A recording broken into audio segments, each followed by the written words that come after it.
السلام عليكم ورحمة الله تعالى وبركاته. درت لكم اليوم درس اللغة الفرنسية صفحة 55 من كتاب الدروس للسنة الأولى متوسط. إذا عجبكم الفيديو ديروا له لايك، ما تنسوش تدعموني باشتراك في القناة فضلا وليس أمرا، وتفعلوا زر الجرس ليصلكم كل جديد. والآن نبدأ على بركة الله.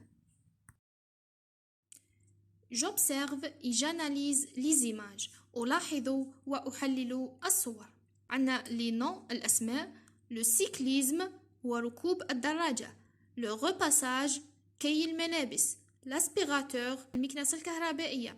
le jogging اللي هو الركض. la marche المشي. le fer à repasser هو الحديد. le handball كرة اليد. le volleyball كرة الطائرة. le basketball وكرة السلة. les mouvements الحركات. la randonnée التنزه. le sport الرياضة. une activité نشاط. un exercice تمرين.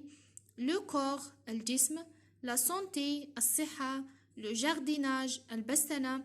aire de jeu يعني مساحات اللعب أو الملعب. le football كرة القدم. les verbes الأفعال. courir يجري. marcher يمشي. جارديني يعني يشجر أن يقوم بأعمال البستنة من غرس الأشجار والنباتات وغيرها.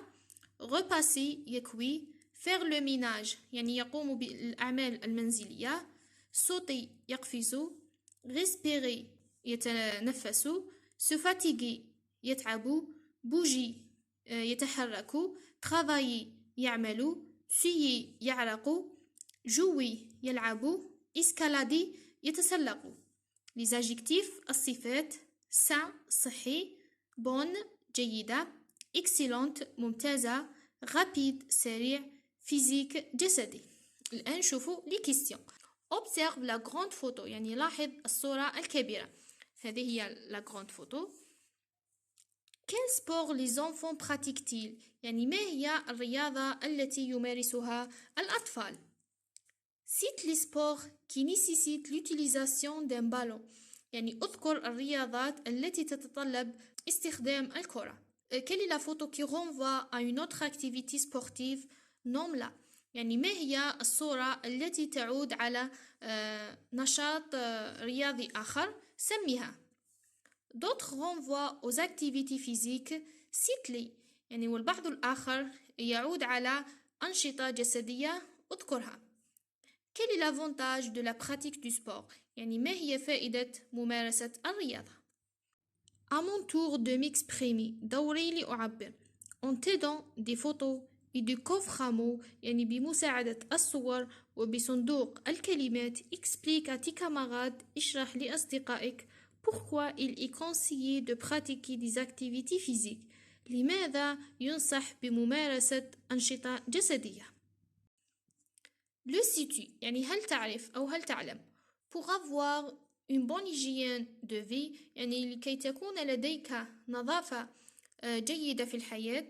il ne suffit pas de bien se laver يعني لا يكفي الغسل الجيد. bien se nourrir يعني وتناول الطعام جيدا. et boire régulièrement de l'eau وشرب الماء بانتظام. il faut également pratiquer un sport يجب أيضا ممارسة الرياضة. ou au moins avoir une activité physique أو على الأقل ممارسة نشاط جسدي أو بدني. بوجي تحرك. كوا ماذا. الآن شوفوا لي ريبونس اللي هما الأجوبة. les enfants pratiquent le football يعني الأطفال يمارسون كرة القدم. les sports qui nécessitent l'utilisation d'un ballon sont le football كرة القدم. le handball كرة اليد. le volleyball كرة الطائرة. rugby هو كرة القدم الأمريكية. la photo qui renvoie à une autre activité sportive est la première photo هي الصورة الأولى. les autres qui renvoient aux activités physiques sont le vélo, l'escalade التسلق. le basketball كرة السلة. l'avantage de la pratique du sport est être toujours en forme يعني فائدة ممارسة الرياضة هي أن تكون دائما بحالة جيدة. à mon tour de m'exprimer. le sport est une activité physique. الرياضة هي نشاط جسدي. il a beaucoup de bienfaits sur le corps له العديد من الفوائد للجسم. Il aide à garder la forme يعني يساعد في الحفاظ على الشكل. Il réduit le risque des maladies ويقلل من خطر الأمراض. Aussi أيضا il évite l'obésité ويجنب السمنة. Pour cela ولهذا il est conseillé de le pratiquer.